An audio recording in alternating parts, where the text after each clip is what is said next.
up, everyone? Welcome back to the Daily Zest. I'm your host, Randi Hipper, here on the most lovely Monday there is, friends. I'm so happy to be back. You know, the Friday, Saturday, Sunday, I miss YouTube. I miss you guys. But if you guys did not see, I was live on Friday on TikTok and Instagram. And I'm live on TikTok right now, so hi again, friends.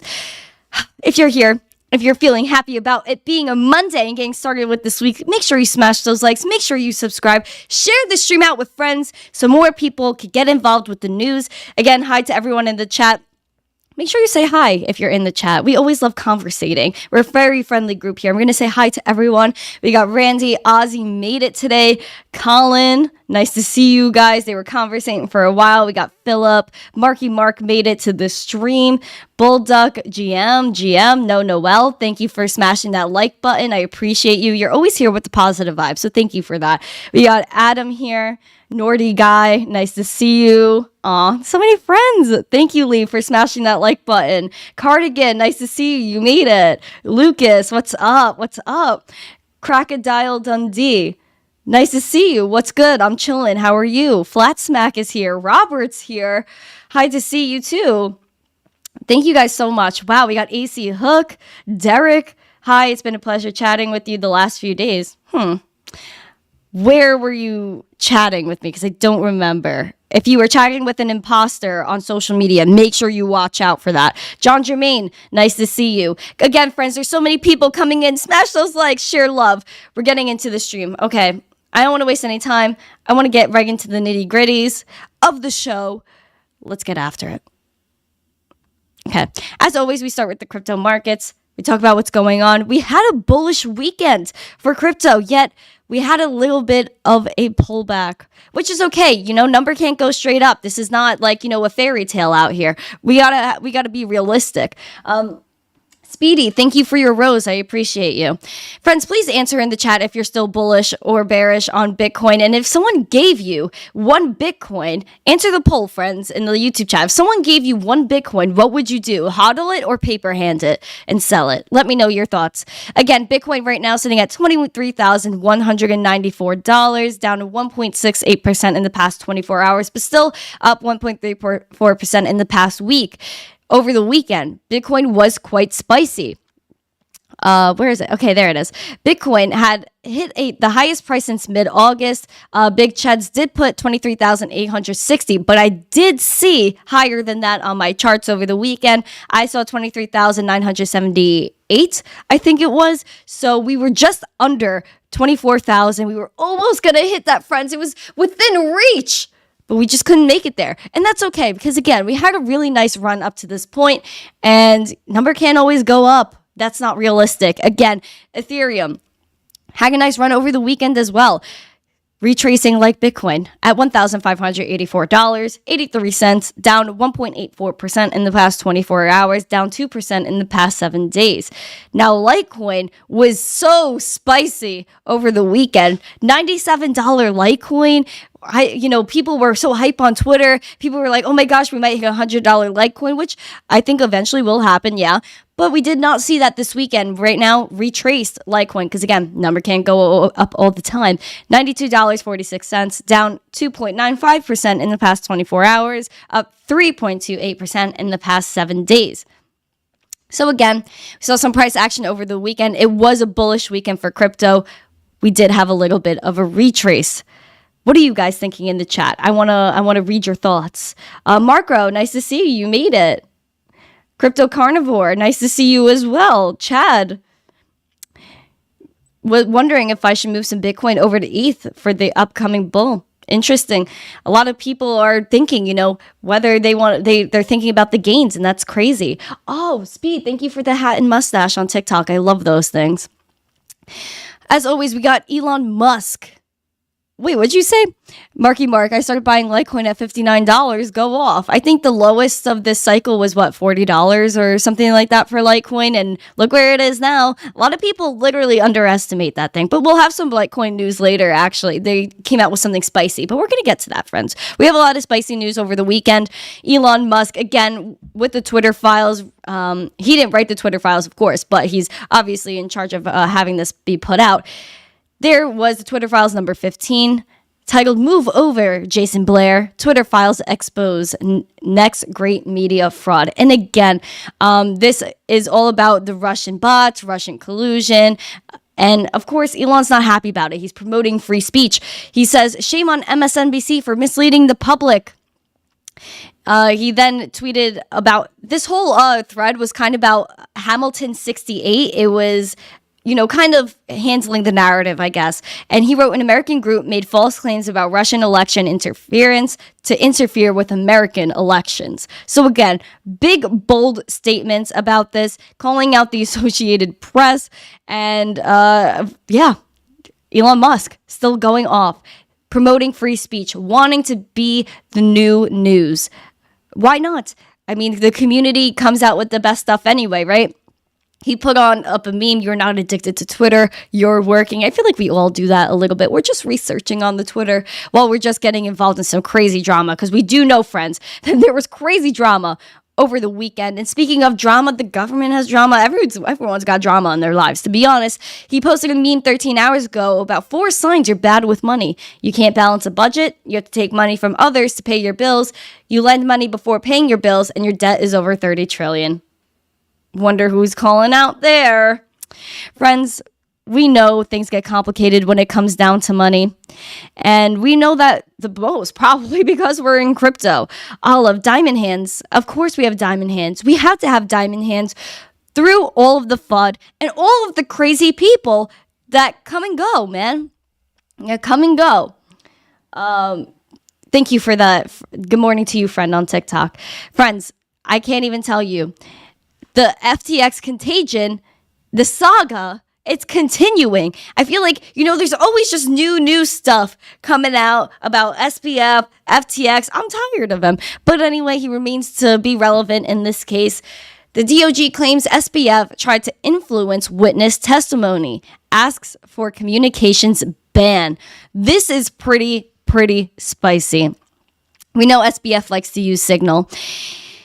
Federal prosecutors wrote a letter to U.S. District Court Judge Lewis Kaplan on Friday requesting that he modify the conditions of SBF's bail to include a ban on private communications with current and former employees of FTX and Alameda Research. If you guys actually remember, during this whole crazy stuff that was going down, apparently there was a text messaging group with SBF and employees. There was like a secret FTX group chat. What was the name of it? It was called Wire Fraud. Yes, friends. Yes. If you guys remember that, Wire Fraud, which was the name of their little group chat, and it was used to send secret information about operations. SBF, of course, denied this. He said it wasn't true. Yet again, he gets caught for doing something quite similar in regards to his witness testimony. So the DOJ request came after SBF reached out to at least one FTX employee identified as Ryan Miller, the current general counsel for FTX US, to allegedly attempt his influence his future witness testimony. Quote, I would really love to reconnect and see if there's a way for us to have a constructive relationship, use each other as resources when possible, or at least vet things with each other. End quote. The DOJ's letter quotes SBF as saying to Miller. So again, SBF wanted to reach out and say, hey, we can help each other. You can help me. I help you. What's that song they sing in elementary school? I don't know. You help me. I help you. Something. If someone could put the lyrics to that, that's kind of what this is reminding me of. Lee, quite the criminal mastermind. Yeah, it's a little crazy. Absolutely insane.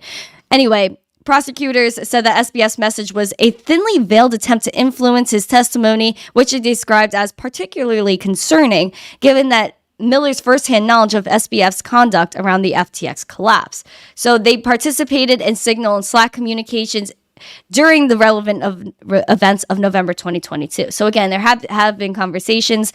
Now they're kind of continuing. In fact, there was an auto deletion of FTX and Alameda Slack and Signal communications that has impeded the government's investigation. So again, this wire fraud group, they're all about deleting messages. It's like they use Snapchat for all of this. For you guys that are familiar with Snapchat, I know all my teens in the chat are familiar with Snapchat. Everything deletes after 24 hours now. That's how people talk sometimes. They don't want their stuff to be saved. That's what they do. But I feel like with the internet, everything's always saved somewhere, even if they say it's not. However, I digress. We move on. More FTX news. The lawyers of FTX attempt to question SBF's family, an inner circle for financial insight. Well, why hasn't this happened earlier? Friends, since the beginning of this whole FTX saga, I've been saying, why aren't the parents involved? We do know that the father, Joseph Bankman, was in charge of all the philanthropy side of things. And again, we know where all the philanthropy money went to politics. According to court documents in the FTX bankruptcy case, the company's attorneys seek to subpoena FTX co-founder SBF, his brother Gabriel Bankman Fried, and his parents Joseph Bankman and Barbara Fried.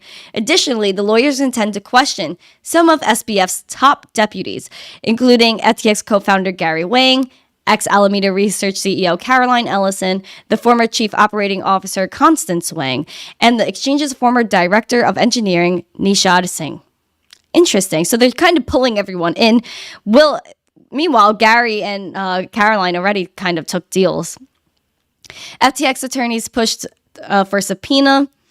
So lawyers for the FTX case, they filed a motion, friends. So it gets a little interesting throughout this whole thing. They filed a motion to aim to question SBF, his parents, his brother, and a few others. And they intend that specific insiders associated with SBF's dealings could provide much needed insight. Of course, certain insiders are currently cooperating with debtors to provide important information, but others are not. And thus, authorization to issue subpoenas to those with missing information is critical. Of course, friends, because why hasn't this happened earlier? Again, the current FTX CEO, John Ray, told Congress that Joseph Bankman and the family certainly received payments from FTX. We knew this. When the whole investigation was going down, we figured out that a lot of properties actually that were supposed to be under FTX, be under the company, mistakenly had SBF's parents' name put on it. So, again, the parents haven't been charged with any wrongdoing, but the recent court filing claims that they both had associations with the firm, and the filing alleges that Fried's Political Action Committee, his PAC, Mind the Gap, received funds from FTX. However, Mind the Gap denies the PAC received funds from SBF and said the attorney's statements are inaccurate. Barbara Fried, his mom, has also ignored requests altogether. The joint motion discloses Bankman allegedly gave tax advice to staff and was involved in linking FTX with the company's first litigation firm. The insiders are best positioned to assist the case. FTX attorney further insists on the latest filing. The document notes that the lawyers want to question Gabriel Bankman Fried, SBF's brother. Now, we have never once heard anything about Gabriel Bankman Fried up to this point. So again, this is extremely interesting. And they talk about his brother's nonprofit guarding against pandemics, and they were lobbying. Again, more political agendas done by the Bankman Fried family. Again, very, very interesting. We have more. The whole thing does not end here. I'm just checking the chat. Again, make sure if you guys are here, make sure you smash those likes. This is clearly a case for vigilante justice. I agree, Flat Smack. This is insane. Absolutely insane. And again, there's still so much money missing, billions of dollars, and people are still left in the dust. But who wants his money? Of course, SBF. He's seeking the right to transfer FTX's crypto. Lawyers for SBF have argued that he should be allowed access to assets in crypto held by FTX, saying that there's no evidence he's responsible for previous alleged unauthorized transactions. Bankman Fried, who resigned on November 11th, is currently facing on bail, facing charges for including wire fraud and money laundering, to which he pleaded not guilty, as we know. Now, his lawyers are doing a lot.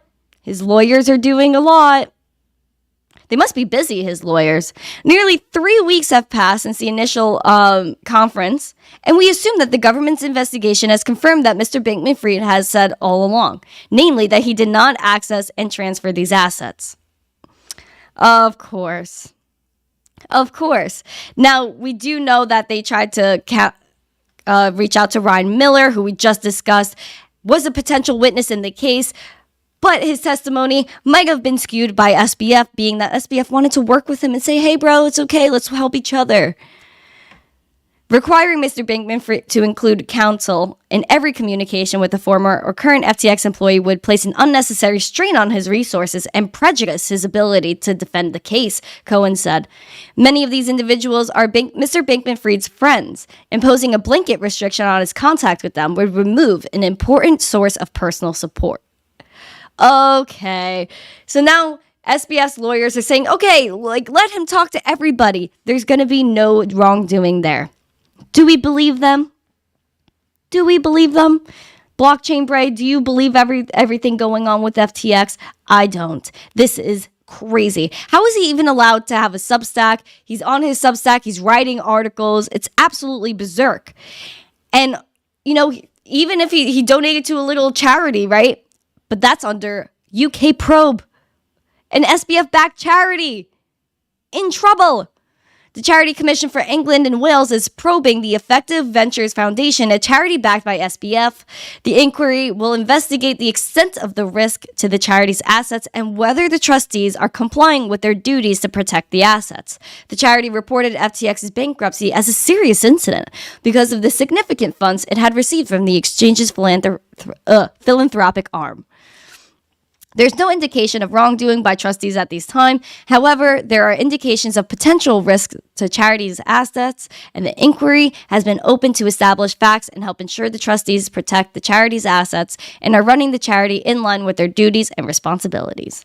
So apparently everyone's cooperating here. Again, money all tied up because of SBF. And this is it just shows how messed up everything is. Exactly, Randy. Just shows how messed up everything is. KG, exactly. Sheesh. I feel you, bro. He's his own PR team. He's trying to take the guilt off of himself when he should take full responsibility and accountability. He didn't pull this off himself. Obviously, his family was involved. Yes, they should all be involved. They should all get consequences. Yeah. But it seems like they just keep getting away with it. Like, there's more news. There's more news, but somehow nothing gets done, and he's still home playing League of Legends. He was trying to get his Robinhood shares. He was trying to get everything. Every little inch of money. You think he should get his FTX crypto back? That's insane. Why can't you? And he said FTX US was solvent. So why can't everyone have their money back? Why does he get... If he gets approved for this, oh gosh. That just shows how twisted things are. Speaking of the Robinhood shares that SBF wanted to pay his legal fees, BlockFi also wanted those shares. BlockFi now, recently we were covering this last week, how they wanted to give their employees, their key employees, a bonus. Now this was not a small bonus. This could be up to 50% of their salary as a bonus, being that BlockFi is obviously bankrupt and needs their key people to stay. I agree, Knight. He shouldn't get it back. Absolutely not. But BlockFi here, their $10 million staff bonus package got approved. Just shows how nuts this is. A bankrupt company has $10 million approved when there are people that can't even get their assets off the platform. A $10 million pay and bonus package for staff of crypto lender BlockFi was approved today, which was a few days ago. The ruling comes after court documents revealed executives from the crypto lender were granted pay raises as much as $275,000 each. So that is literally over $250,000 after the company saw a bailout from crypto exchange FTX in June 2022. Dependent on FTX for a $400 million line of credit, BlockFi filed for Chapter 11 bankruptcy protection shortly. FTX did the same in November. The new deal applies to around 130 staff who will mostly get a bonus worth 42.5% of their salary. 42.5%. paid in 3 installments over a year, worth $9.98 million. This package is the right way to secure value for former customers, lawyers for BlockFi told the court. Oh, gosh. Oh, gosh. Again, friends, I wish people weren't left in the dust. I wish small people like us were able to get our money back, but it seems as though we have to keep doing what we're doing. Stick again to the fundamentals of this space, which is to be your own bank. I can't preach it enough. Robert, SBF should not be allowed to have access to any electronics or internet, period. He's writing Substacks, bro. He's like out here telling us like, you know, we need to listen to him. It's absolutely crazy. Olive, I feel you with those emojis, man. Flat smack, the lawyers are going to get rich off of this. Exactly. I feel like that's all who wins are the lawyers. Out of every case, who wins, win or lose, the lawyers get paid. That's actually hilarious. You're so right. Hey there, friend. Thank you for the sub, Dan. Appreciate you, man. Again, make sure you guys are smashing these likes. Share love to the stream. There was more positive adoption, and I guess like I don't feel like being salty right now. You know, I don't feel like talking about all this like negative stuff with SBF because I'm over him. I'm over the afro. I'm over all of it.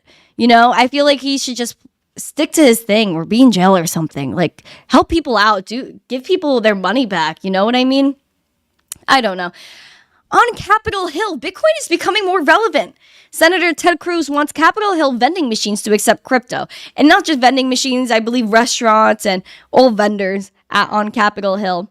So if you guys want to get some Doritos, I love Doritos. So comment which color bag of Doritos that you guys think is the best. I like purple Doritos.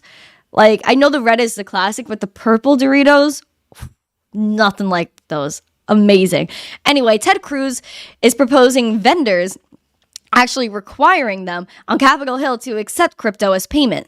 On Wednesday, Cruz introduced a concurrent resolution that, if adopted, would require the architect of the Capitol, the security of the Senate, and the chief administrative officer of the House of Representatives to only contract with food service contractors and vending machine operators that accept cryptocurrency for the Capitol complex in Washington, D.C.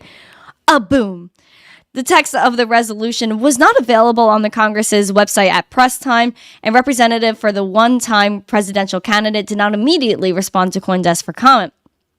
We know that Cruz has been a vocal supporter of crypto mining, especially in Texas. Texas is going off. He said he wanted the Lone Star State to be a, quote, an oasis on planet Earth for Bitcoin and crypto. Bitcoin and crypto, not CBDCs. Because, again, friends, if you Texas, they were saying they want to invest in crypto. They want to open the doors for mining. Texas A&M teaching the college students about the Bitcoins. This is all happening. It's all happening. And you notice how he said Bitcoin and crypto, not CBDCs. Because, again, Texas, with that legislation they put out that they proposed, what was in there? They don't want CBDCs. No, no, no. So much adoption. I'm so happy. Again, Capitol Hill, Bitcoin is coming to you. Whether you want it to or not, Bitcoin is so prominent. Is so prominent. And people are surprised. Oh my gosh, you know, why isn't Bitcoin down to 10K? Because Bitcoin is resilient. Bitcoin is amazing. And I'm not saying that, you know, it can't. Anything is possible with Bitcoin. But a lot of people said we're going to see down, no up in Bitcoin until I'm 30 or something. Mr. 30 crypto. No, friends. Bitcoin made a pop that no one expected it to. Because Bitcoin does what it wants when it wants. Even more Bitcoin crypto adoption news. Listen to this. I'm so excited. I love this type of stuff coming out. New York considers bill to establish cryptocurrency as a form of payment for state agencies. A bill has been introduced to the U.S. state of New York to allow state agencies to accept cryptocurrency payments, including, friends, Bitcoin, Ethereum, Litecoin, and Bitcoin Cash. Bitcoin, ETH, Litecoin. Beautiful, beautiful, beautiful. Oh. New York State Assembly member Clyde Vannell introduced a bill on Thursday that establishes cryptocurrencies as form of payment for state agencies. According to the bill's description on the New York State Senate website, Assembly Bill A2532 has been referred to as the New York State Assembly Committee on Government Operations. I'm so happy. It establishes state agencies allow crypto such as Bitcoin, ETH, Litecoin, Bitcoin Cash. Let's go. Let's go. Let's go. Can we have some hundreds or party emojis in the chat for this? Because I'm so happy. I'm literally so happy. So much fun for so long. And finally, some decent news coming out.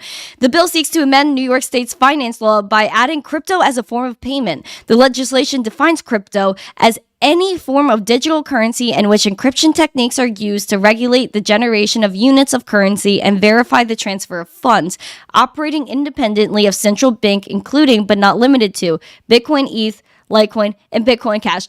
Boom, boom, boom. And I love how they acknowledge that. It's operating independent of the central bank, using, basically what they're saying is using the blockchain. Beautiful. At the same time, we do know CBDCs are in development, but it's good to know that obviously this is being acknowledged in some way, shape, or form.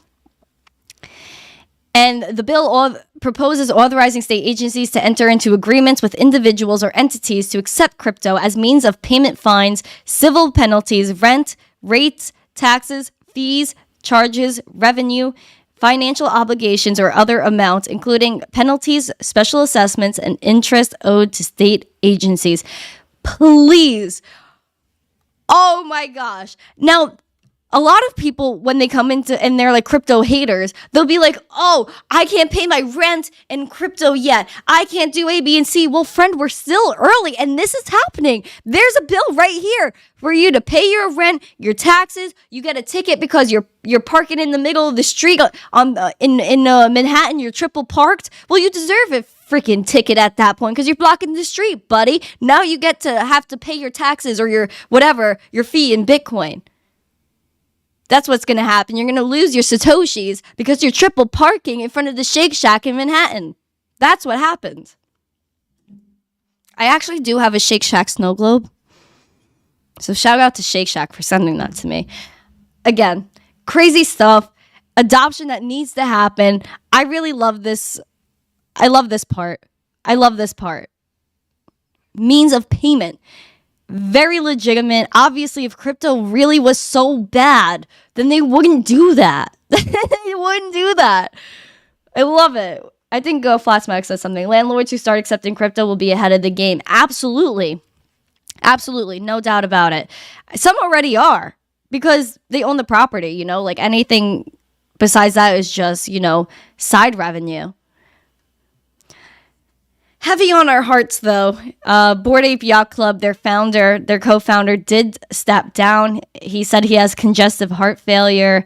Has radically changed his life within this. He says he really can't do what he used to do, whether that's playing with his dog or whatever. So if anyone wants to go give him some love, it was very sad. So shout out to Bored Ape Yacht Club. Crypto Carnivore. Thank you, fan. I appreciate you. This is going to backfire. People just going to pay bills on dips or just not pay rent. Listen, it's an option. It's not 100% you have to pay in crypto, but they're recognizing it as a form of payment, which is huge. Now, if you're living like a fully crypto lifestyle, this is very easy. GR. Hi, nice to see you. Mark Lamarck is here too. Nice to see you. Speaking of Twitter, more crazy news. Last week, we remember Robinhood's Twitter account got hacked for some weird coin on BNB, which again, friends, if you see something on Twitter, double, triple check it. Don't be clicking links right away because we do know things like this are possible to Robinhood. I remember, I think it was like 2020 or early 2021, a bunch of crypto people and even celebrities on Twitter got hacked because they wanted people to send them Bitcoin. It was crazy stuff. But now hackers breached Auzki's Twitter account. This is a big NFT project if you aren't familiar. Stealing $758,000 in 30 minutes. Absolutely wild. They stole $750K in USDC from a single wallet within half an hour of the malicious links being tweeted from the Twitter account, according to Etherscan data provided to Cointelegraph by WalletGuard. Oh, WalletGuard. I was just in a Twitter space with them. The data also reveals that hackers stole further $6,700 worth of USDC from various wallets holding 11 NFTs and over 3.9 Ether. So crazy. They were tweeting, please do not click links from our account. Absolutely insane stuff. I really do hope they all got resolved. I didn't really follow up with the end of it, but I think they were okay. Yes, they did. So I was right. They got control of their account towards the end. Again, make sure you guys are careful with all of these links. They tweeted later that it was compromised and they had regained the Twitter account. Again, just because it has this beautiful golden check of a business does not mean that they didn't get hacked. We've seen wasn't it, friends, in the chat, the New York Post that got hacked too over the summer? New York Post Twitter hack. I believe this was over the summer. Oh, it was October. Yep, the New York Post has been hacked, if you guys remember that. So friends, again, be careful because, again, social media is a crazy place. People think blockchain's crazy. Oh, you could get hacked with the blockchain. But these normal people with Twitter accounts are getting hacked too, and these are big businesses, which I'm sure they have 2FA. If you guys do not have 2FA on your account, you definitely should. Be careful. Meninja's here. Nice to see you. Justin, you're here as well. Nice to see you. Be careful on the tweeters, friends. I have some more positive adoption as well. Bam. Binance partners with MasterCard to launch a prepaid crypto card in Brazil. So it allows payments in 13 cryptos, including Bitcoin, Ether, and Binance USD. Binance has launched a prepaid crypto card in Brazil partnership with MasterCard. The card will be available to all Binance users in Brazil with a valid national ID and allow them to make payments and pay bills with 13 cryptocurrencies. So again, more adoption in paying your bills. This was one, oh gosh. I remember one person was arguing with me about crypto and they're like, well, you can't pay your bills. Look what's happening. And I said, very soon, watch. Please watch. And there's ways to do it now without all of these intermediaries, but still watch. Now look what happens. It's actually insane. I love this stuff. So again, Bitcoin, ETH, and BUSD are involved, and Binance's card will charge a 0.9% fee per transaction involving crypto, adding that it will offer up to 8% in cash back with crypto and allow ATM withdrawals without fees. So I think that's great as well. ATMs are essential. A lot of people have to rely on ATMs, get your quick cash. Oh no, sorry about that, friends. My computer glitched. So the product is now in testing phase. It will be available in the coming weeks. And Brazil, again, is an extremely relevant market for Binance. They said they'll continue to invest in new services for local users and contribute to the development of the blockchain and crypto in the country. This was the general manager for Binance Brazil. He said in a press release, and Brazil is one of Binance's top 10 markets globally. Really nice. Great adoption. Of course, we know MasterCard, they're involved in CBDC testing stuff. However, this is good adoption. Sometimes we need these little things to help us and just push people. Be like, hey, this is easy, just like a debit or credit card. There you go. Matt, as long as the money clears, okay, got you, man. Derek 007, someone is pretending to be you to try to do trading. Please block and report. Please. I do have a blue check on Instagram and Twitter, if that helps. Hi, In My Hero. Nice to see you. Again, make sure you guys are smashing these likes.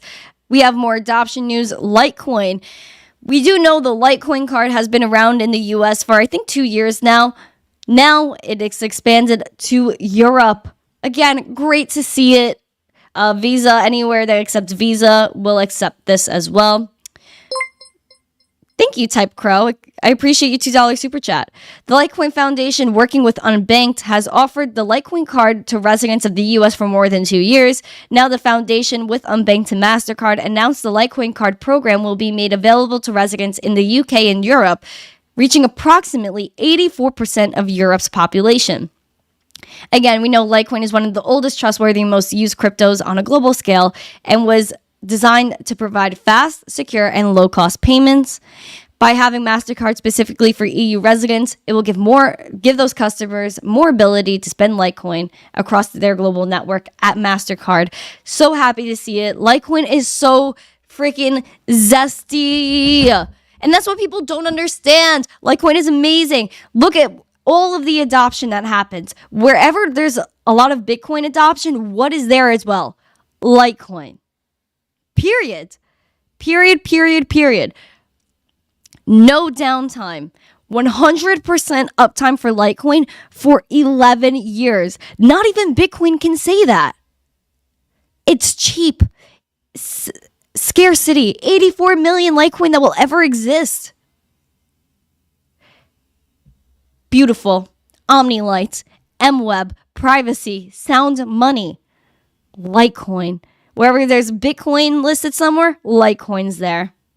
It's like the little bro. They're like, oh, linked together. Like if I had someone with me, like I'd like link arms with them and like skip, you know? That's Litecoin and Bitcoin. Whoop, whoop, whoop. Beautiful stuff. I love it. Love to see what Litecoin's doing. Very happy for them. Friends, why do we need Bitcoin? Why do we need Litecoin? Because we're able to own our funds. Be our own bank, my friends. That's why we're here. We have to be in control of our funds, or else nothing is guaranteed. Nothing. We know the FAA, your flights aren't guaranteed. System went down. There's a glitch. February 2021, the whole interbank system went down for hours. Couldn't do any transfers, couldn't do nothing. If you want to send your relative money, no, you beat. That's why we need peer-to-peer payments. Now, it's cool. It's not good, but every day we see new reasons from our local celebs. Dave Portnoy had some money issues this morning. Here's his thread. I've heard a lot of insane sheesh in my day, but my bank refusing to deposit a check because it was made out to Dave, not David Portnoy, may take the cake. In 45 years of living, this has never been a problem. I delivered too many papers not to be able to deposit checks made out to Dave. I was literally arguing with the teller and her supervisor that Dave and David is the same thing. They said the check will get sent back. I said that's never happened in my life, and I would know since I've had the name for 45 years. I felt like I was on an episode of Curb. Oh gosh, poor Dave Portnoy. Again, this is why we need crypto, because it's peer-to-peer payments. If someone sent David his Bitcoin instead of the fiat check, it would have gone straight to his wallet, no bounce backs. That's it. You don't got to worry about Dave or David. It's your address or a handle like Dave.eth. Or Dave.crypto if you're using unstoppable domains. Come on, man. This is why we need crypto, because nothing is guaranteed. If your name is misspelled, then you're done. You can't get your check. That's insane to me. Yes, sheesh. I said sheesh because I'm not saying the other word. I'm trying not to do that. I'm trying to stay clean on this channel. I'm trying to be family friendly. MK, hi, nice to see you. Yes, domain names, Marky Mark. Those things are underrated. MissTeenCrypto.crypto. MissTeen.eth. It's out there, friends. You don't got to worry about nothing. Just send it. Yes, Olive, sheesh. Sheesh. Craziness. This is why we need Bitcoin. Peer-to-peer payments, trustless and permissionless system that works any day of the week, at any time, as long as you have that internet connection. And that's it. This is why we need Bitcoin, because of things like this. Oh my gosh. We have a bug in the chat? Is that Mitch Ray? Mitch Ray, we were talking about the TA before. You got to respect it. You got to respect the TA. You got to respect the revolution that we're a part of. You got to respect Bitcoin. Respect it. A lot of people didn't respect Bitcoin. They're like, Bitcoin is, we're bearish. Grr. We're going to stay down until Miss Teen's 30. Nuh-uh. Pop. Let's go. Let's freaking go. Peer-to-peer payments. Look at the fundamentals versus the pumpamentals of the space, and you will do better. Don't listen to the FUD. Keep calm. Hodl on, my friends. Oh my gosh, I cannot stress it enough. You guys are all amazing people. Type Crow. Oh, you're a member? Thank you so much, man. I appreciate it. Yay! Everyone throw hundreds in the chat for the new member. Thank you so much, Type Crow. I appreciate you. I'm so happy right now. P2P bugs. Yeah, man. I'm not a fan of the bugs. I mean, I was listening to some stuff this morning and I heard the cattle futures are going up, which means meat gets more expensive. Is that correct? And then I want to eat the bugs, man. I just had a really good steak last night, guys. I'm very excited about that. I love making food. I got an air fryer recently, and I've just been going off. I air fry everything. 410 minutes, most things. Just throw it in there. You'll make it. Type Crow, you're welcome. I like supporting good streamers. Well, thank you so much for your support. I appreciate you. I really do love doing this show. I love talking about Bitcoin every single day of my life since I was 17 and joined the crypto Twitters. I have been talking about the same thing. My mission has remained the same, and that is to spread crypto and NFT adoption to Gen Z and educate the masses on the beautiful revolution that we are a part of. Do not forget that we need crypto more than ever, and the need will only continue to grow. Ew. Well, all right. Mintray's spreading so much fun about me right now. I like medium. Like medium well is a little bit too much for me. I'm a medium person. I gotta have like a little bit of red in that, but like it can't be. If it's like more than that, then I feel like it's a little dry. Do you have to preheat an air fryer? Only if you want to. I mean, the air fryer I have, I don't even have to preheat anything. I just throw it in there and it's amazing. But sometimes I like, for fun, if I'm in there, I'm prepping the food, I'll just throw it. I'll just put on the air fryer. So that way it's like a little hotter, but I don't really think it makes a difference. Air fryers are underrated. If you guys do not have an air fryer, everything is better than the air fryer. So watch out for that. Yeah, John Germain, the poor Europeans got to watch out. Mitch Ray, rare only. Are you kidding me? You like that thing? That's scary to me. It's like the thing is walking. I mean, listen, like you gotta. Don't you have to keep shaking the air fryer? It depends on the air fryer you get. Now, there's air fryers that you could pull out, and it's like a bowl. I don't have that one. What I have is an air fryer. It's like a little oven. You pull the door down, like this. And then there's like trays in there. So I have one that looks like almost a toaster. Like an open toaster instead of like the pull-out bowl type air fryers. I feel like those, the oil kind of sits in there. But with this one, it's like really nice. It's like a little oven. So no, I don't have to keep... You have a cheap small air fryer. Listen, anything works. It really does work. I mean, listen, a lot of the stuff that I put in the oven and then I put in the air fryer was so much better. How about cleanup? Cleanup is nowhere near as bad as the oven. The oven, things stick. You have to there's really not that much cleanup. I think the most is like the oil that drips under, but it's nowhere near as much oil because it's air fried and not like deep fried and like the oil. So the grease isn't that much. So I just take like the bottom tray out. It has a little bit of grease. Rinse it. You're all good. Lazarus, you had to put air fryers out of my mind. Now I want one again. Please get an air fryer. Try to reheat pizza in the air fryer. Save electricity from using an oven. Yes. Oh my gosh. You put a leftover slice in there. Fire. Listen, I learned how to make chicken wings, guys. I posted on my Instagram story. It's a part of my food highlights. If you go on my food highlight story on Instagram, amazing. And Bitcoin's amazing, which is why we're here. Friends, I'm sorry I got off track there. I'm on like this cooking kick. I'm on an air fryer kick. I knew I brought it up when I was talking to Garrett the other day. But again, I'm not putting bugs in my air fryer. Chicken wings, steaks. I baked a cupcake in the air fryer and it was amazing. So the air fryer is very multifunctional. Friends, thank you again for coming. Use an air fryer, stack your Bitcoin, not financial advice on either one of those. I'm not telling you spend money on Bitcoin or an air fryer. I'm just telling you the benefits of both items. Thank you guys again for coming. I really do appreciate you guys. If you guys enjoyed the show, make sure you smash the likes.